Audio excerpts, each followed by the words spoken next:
On Wednesday evening, the Dodgers finalized the biggest trade of 2018, and one of the most talked about mid-season trades in years, really, when they acquired shortstop Manny Machado from the Orioles for a package of 5 prospects, headlined by Double-A outfielder Yusniel Diaz, who is ranked as the No. 84 prospect in baseball by MLB Pipeline. The Machado deal is just the latest in a series of all-in deals the Dodgers have made in recent seasons as they desperately attempt to end their 30-year drought without a world championship. The interesting thing about the Machado trade is that while trade acquisitions like Rich Hill, Josh Reddick, and Yu Darvish have been missing pieces for Dodgers teams that were seemingly 1 or 2 players away in recent seasons, it's far from a sure thing that the 26-year-old shortstop will turn this LA club into a serious World Series contender. The Dodgers have had a so-called hangover all season after losing to the Astros in the World Series last October, and while Clayton Kershaw being limited to 13 starts in the first half was a major setback, the biggest blow they've been dealt this season was undoubtedly the loss of star shortstop Corey Seager to season-ending Tommy John surgery back in early May. Despite all the obstacles they've dealt with, they head into the second half with a half-game lead in the NL West, and Machado effectively bandages the Seager-sized wound they've been playing with for most of the season. Make no mistake, though, there are still plenty of question marks for the Dodgers as they get ready to kick their playoff push into full gear. First of all, we'll acknowledge the obvious: the addition of Machado will present a defensive downgrade for the Dodgers. Even after spending much of the last year turning himself into a capable center fielder, Chris Taylor returned to his natural position of shortstop and played quite well over the last 2.5 months, posting 3 defensive runs saved in 513.2 innings. Machado, in contrast, has a major's worst 19 defensive runs saved and a disastrous -13.0 UZR, 150 over 837 innings at short this year. With Taylor likely to return to center as Machado takes over at shortstop, there could be major problems in store for Los Angeles infield, especially because Justin Turner hasn't been his old self at third base this year, while Max Muncy, who has spent the vast majority of his professional career as a corner infielder, is often playing out of position at second. According to GM Faranzati, the Dodgers plan to occasionally mix Machado in at third base, a move that would make their defense a whole lot better, but if their primary starting infield consists of Bellinger, who is a very good fielder, at first along with Muncy at second, Turner at third, and Machado at short, they'll be prone to miscues. Though he's proven to be somewhat of a streaky hitter throughout his 7-year career, it's more likely than not that Machado, who hit .315, .387, .575 with 24 homers during the first half, will provide a big boost to the middle of the Dodgers lineup. But with Seager, who had been one of the team's 2 most consistent hitters along with Turner over the past 2 seasons, out for the year, it's still uncertain how effectively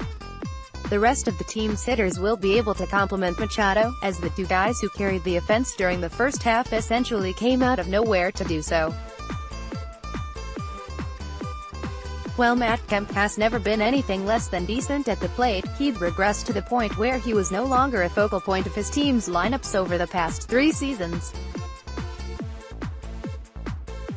But something changed after he was traded back to the Dodgers, his original team, over the winter, as he won a starting job in spring training and posted a stellar .310, .352, .522 line with 15 homers in the first half. The Dodgers must be at least somewhat worried about Kemp falling off in the second half, though, especially because he posted a mediocre .243, .272, .418 line after the break last year, including an abysmal .578 ops from September 1st through the end of the season. Los Angeles has also gotten great results from the 27-year-old Muncy, who has posted a ridiculous 1.013 ops with 22 homers, 2 short of a tie for the league lead, in 279 plate appearances while playing 4 different positions over the first half. Obviously, there will be some questions about whether he can sustain that production after the All-Star break. After all, he had posted a .195, .290, .321 line in 245 Major League plate appearances prior to this season, and he was so off the radar this spring that the Dodgers used him in just 7 spring training games before assigning him to minor league camp on March 12. Of course, the Dodgers have displayed an ability to turn previously unheralded players such as Turner and Taylor into valued contributors for extended periods, so maybe Muncy will end up being the real deal.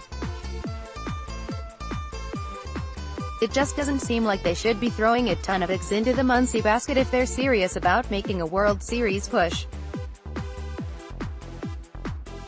While he was very good in June, there also has to be some concern surrounding the fact that the 33-year-old Turner is having his worst season ever in a Dodgers uniform, posting a rather pedestrian .747 ops and a career-worst -2 defensive runs saved at third base. And while Cody Bellinger was solid during the first half, hitting .245, .327, .481 with 17 homers and 388 plate appearances, he hasn't been anything close to the game-changer he was last year, when he posted a .267, .352, .581 line with 39 home runs and 548 PA. Ultimately, the Dodgers' offense could be great if guys like Machado, Turner, Bellinger, and Taylor play up to their potential while Kemp and Muncy continue to exceed expectations, but it just seems like there are a ton of question marks remaining there as they head into the second half. As if the offense didn't provide enough reason for skepticism, there's even more concern to be had about the Dodgers' pitching staff. Starters Clayton Kershaw, Rich Hill, Kenta Maeda, Walker Buehler, and Hyun-Jin Ryu all spent time on the disabled list during the first half, with real injuries, as opposed to the primarily rest-related DL stints that several of them took last year. The star of LA's pitching staff thus far has been swingman Ross Stripling, who joined the rotation full-time in early May and proceeded to make himself an all-star. He's been solid throughout his 3-year career, but it still feels very risky to rely on Stripling to be a workhorse during the postseason, and it's legitimately questionable how durable guys like Kershaw, Hill, and Ryu will be. For many contenders, a lack of rotation durability wouldn't be a massive concern due to the quality innings that so many of today's relievers provide, but it might be a more pronounced concern for this year's Dodgers. That's because aside from superstar closer Kenley Jansen and versatile lefty Scott Alexander, this Dodgers team has no proven weapons in its current bullpen. Even before you consider the bullpen's viability in the playoffs, you have to consider that they're relying on a group of guys like JT Chargois, Caleb Ferguson, Dylan Floro, Eric Godel, Daniel Hudson, and Zach Roskup to help them win an NL West that is far from locked up, and those guys are going to be used a lot with the team needing to protect fragile starters like Kershaw and Hill. Floro has had a very good season between Cincinnati and LA and may have finally figured things out at 27 years old, but for the most part none of those names really inspire a ton of confidence. Los Angeles has 3 more experienced and talented relievers on the disabled list in Tony Cingrani, Pedro Baez, and Josh Fields, but it's difficult to rely on injured relievers to come back and have success late in the season, and on top of that Baez and Cingrani have both been shaky when healthy this year. Even if they dispatch someone like Stripling, Ryu, Maeda, or Julio Urias to the bullpen for the stretch run, their collection of relievers just doesn't seem reliable enough to be counted on in October without further additions. Their farm system is still good after the Machado trade, but further culling a stash of prospects that's already been plucked from quite a bit over the past few years in order to get Machado seemingly will make it even more difficult for them to boost their bullpen via the trade market. All things considered, the Machado trade seems like an odd attempt to go all in during a year where LA's roster still has a lot of question marks and not a lot of obvious ways to answer them. And if the acquisition of Machado doesn't propel the team to a World Series victory, is it all for naught? After all, they have a franchise player in Seager who is entrenched at shortstop for years to come, a third baseman in Turner who is owed $39 million over the next 2 seasons, and a free agent to be in Machado who seems intent on playing primarily at shortstop going forward, as evidenced by last week's declaration that he's a shortstop who plays shortstop. Things can change quickly, but for now it doesn't seem exceptionally likely that he'd be motivated to re-sign there, and even if he does, the prospects they dealt for him will end up as a negative sunk cost if they don't win it all this year, as they could have gone out and signed him as a free agent this winter anyway, regardless of where he finished the 2018 season. And if the Machado trade doesn't bear some tasty fruit, it obviously could have a detrimental effect on a Dodgers farm system that has been ripped apart quite a bit in recent years. Los Angeles done a better job than any other team in baseball of continually developing quality prospects without having to tear down and rebuild, and that's evidenced by the fact that they still have 4 prospects ranked among MLB Pipeline's top 100 even after dealing Diaz. Outfielder Alex Verdugo, their top prospect, figures to graduate from that list soon, for what it's worth. It's undeniable, however, that they have parted with a lot of young talent while trying to add established veterans: Willie Calhoun, A.J.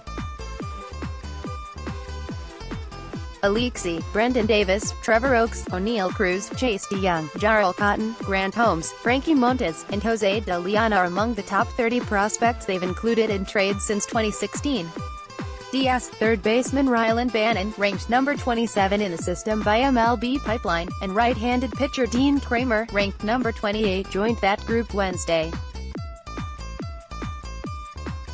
Perhaps it says something about the wheeling and dealing skills of the Dodgers front office that not one of those previously traded players has gone on to become a star in another uniform yet.